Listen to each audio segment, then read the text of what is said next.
Good morning, जय श्री राम दोस्तों। आशा करता हूँ आप सब मज़े में होंगे। मैं यहाँ बहुत खुश हूँ, खूब मज़े में हूँ। और आज सुबह से मौसम समझ ही नहीं आ रहा क्या है। बारिश होती है, फिर धूप निकलती है, फिर बारिश होती है, फिर धूप निकलती है। 4 बार ऐसा हो चुका है। काफ़ी सुहाना और अच्छा मौसम बन चुका है, मगर मौसम का हाल समझ ही नहीं आ रहा क्या है। और कल कच्छी नव वर्ष था, मैंने आपको बताया था, और मैं नहीं जा पाया। यहाँ पर अच्छी खासी शोभा यात्रा निकलती है, रैली निकलती है बड़ी सी जगन्नाथ जी की। मेरी जाने की इच्छा थी मगर नहीं जा पाया। मैं बड़ा व्लॉग्स बनाना चाहता हूँ, या दिन भर का खुद की एक्टिविटीज़ रिकॉर्ड करके आप लोगों के साथ शेयर करना चाहता हूँ, आपको दिखाना चाहता हूँ। मगर मुझे फ़िलहाल थोड़ी सी तकलीफ़ हो रही है कि मैं अलग अलग पीसेस में जो वीडियो बना रहा हूँ उन्हें ज्वाइन करने में मुझे तकलीफ़ होती है, और उससे मैं सही ढंग से एडिट नहीं कर पा रहा हूँ। इसलिए मैं छोटी छोटी वीडियो बना के आप लोगों को दे रहा हूँ। कुछ दिन चलाइए, फिर कोशिश करता हूँ अच्छी वीडियो बनाऊँगा तो पूरे दिन की एक्टिविटीज़ आपको बताऊँगा। और पूरे दिन की मेरी एक्टिविटीज़ क्या होती है, सुबह उठते ही मैं आपको बताता हूँ कि सबसे पहले मैं उठता हूँ, माँ को मुंह धोने के लिए पानी देता हूँ, ब्रश देता हूँ, उनका पूरा अरेंजमेंट करके मैं फ़्रेश होने के लिए चले जाता हूँ। मैं जैसे फ़्रेश होके आता हूँ तब तक उनका मुंह धोना हो जाता है। तो फिर मैं उसके बाद चाय रख देता हूँ, उन्हें चाय और नाश्ता करवाता हूँ, खुद भी चाय नाश्ता करता हूँ। फिर सब उठा के फिर से साफ़ करता हूँ। उसके बाद माँ को फ्रेश होने के लिए पूरा सेटअप लगाता हूँ। उनकी चेयर्स वगैरह मैंने कुछ जुगाड़ बना के रखे हैं, जो उनके पलंग के पास ही मैं पूरा सेटअप लगा के उनको बैठा के उनको फ्रेश करवाता हूँ। उसके बाद उनके कपड़े चेंज करवाना या नहलाना हो, या फिर डस्टिंग करनी हो, या वेट वाइप से मैं उन्हें साफ़ सफाई करके उनके कपड़े वपड़े, उनकी चादर चेंज वगैरह करके सब उनको फिर से पलंग पर बैठा के एकदम फ्रेश करके फिर पूरे घर में झाड़ू लगाता हूँ। और उतने समय में करीब 11-12 बज जाती है, तो खाना बनाने की तैयारी शुरू हो जाती है। फिर दोपहर को खाना वाना बना के 2 बजे तक उनको खिला के मैं खा के 2:30-3 बजे मैं बर्तन धो के एकदम फ्री हो जाता हूँ। इसके बाद मुझे शांति होती है, और इसी समय यही टाइम है, ये दोपहर का 2:30-4 बज रहे होंगे जब मैं फ्री होता हूँ। तो मेरे पास थोड़ा सा टाइम होता है व्लॉग्स बनाने के लिए, आप लोगों के साथ बात करने के लिए।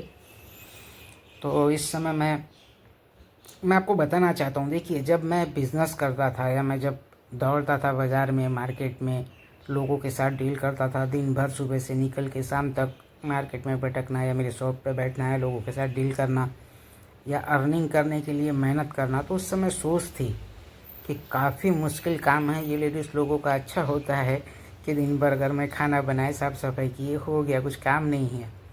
मगर पिछले 6 साल से जब से मैं कर रहा हूँ, सच्ची में सही बता रहा हूँ, मेरे दिल से उनको सलाम है, दुआ है, उनके लिए दुआ है, उनको नमस्कार है। जो लेडीज़ जॉइंट फैमिली में, यानी जो अपने माता, यानी मेरी सास ससुर, देवर ननद, बच्चे, सबको एक साथ लेके चल रहे हैं, सबके लिए खुद घर में खाना बना रहे हैं, घर की साफ़ सफाई कर रहे हैं, घर के सारे काम कर रहे हैं।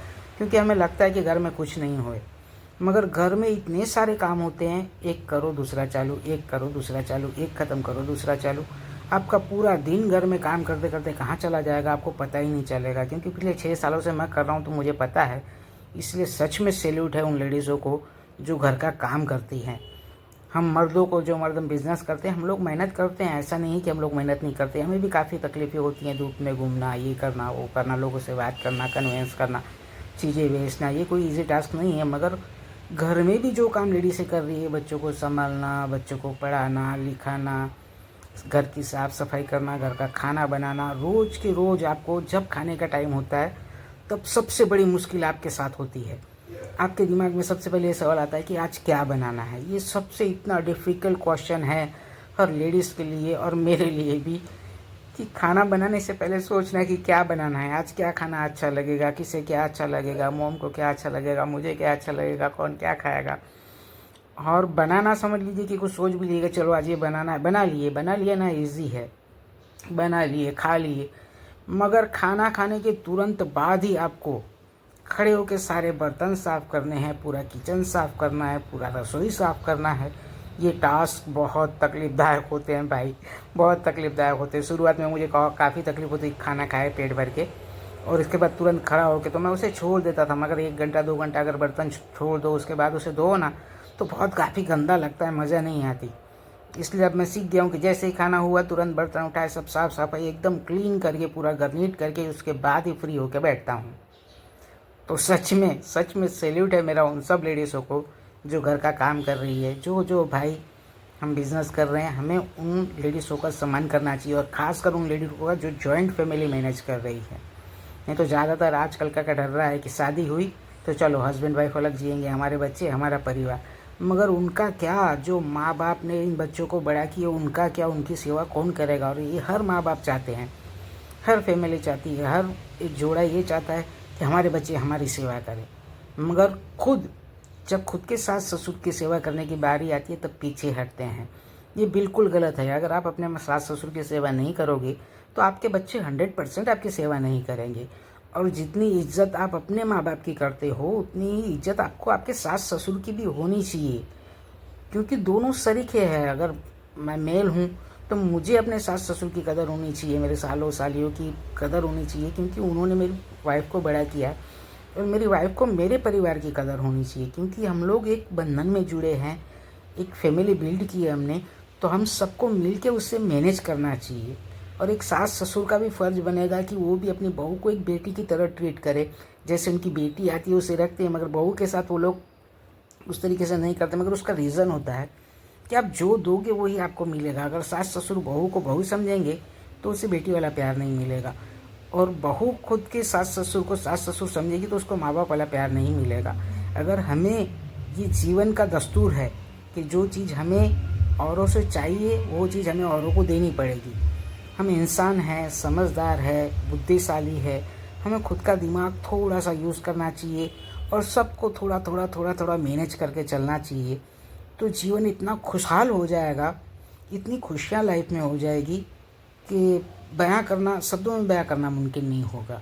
खुशी और दुख ये दोनों हमारे हाथों में ही हैं। हम किस तरीके से किस चीज़ को निभाएंगे या किस चीज़ को हासिल करेंगे, ये हमारी सोच पे डिपेंड करता है। हमें जो चाहिए वो देंगे तो वो हमें 100% मिलेगा। फ़िलहाल मेरे पास और कुछ है नहीं ज़्यादा, मगर ये इतना जो था मैंने आपके साथ शेयर किया, और भी धीरे धीरे मैं आपकी लाइफ आपके साथ शेयर करूँगा। मेरी आपसे हमेशा यही विनती रहेगी कि आप मुझे देख रहे हो तो आप मुझसे बात करो। आप मुझे लाइक शेयर करोगे नहीं करोगे ठीक है, मगर करोगे तो अच्छा है, क्योंकि शेयर और लाइक की मुझे ज़रूरत पड़ेगी। पर कमेंट तो 100% करो। आपके कमेंट से मुझे मेरी सोच सेटल करने में कुछ नया जानने में मिलेगा, कुछ मेरी सोच को सेटल करने में मदद मिलेगी। और मैं आपसे जो बात करूँगा या मैं भी आपको कुछ बताऊँगा तो आपको भी मेरी लाइफ देख के या मेरा जीवन देख के आपको भी कुछ ना कुछ मदद मिलेगी। तो हम लोग इतना अच्छा प्लेटफॉर्म है, इंटरनेट इतना अच्छा ज़रिया है, तो हम क्यों ना खुद को थोड़ा बहुत शेयर करिए। सब लोग शेयर कर रहे थे, कुछ उनको देख देख के मुझे ख्याल आया कि मुझे भी मेरे विचार थोड़े बहुत शेयर करने चाहिए सबके साथ, तो कोशिश कर रहा हूँ। अगर आप मुझे प्यार दे सको तो मैं दिल से उससे कबूल करूँगा, मगर फिर भी अगर मैं आपको बकवास लगता हूँ या बोर लगता हूँ तो कोई फ़र्क नहीं पड़ता भाई। मैं माफ़ी चाहूँगा आपका दिल दुखाने के लिए, मगर मेरा किसी का कोई दिल दुखाने का इरादा नहीं है। हो सके उतना मेरे से बात कीजिए। धन्यवाद, थैंक यू, फिर मिलते हैं, बाय।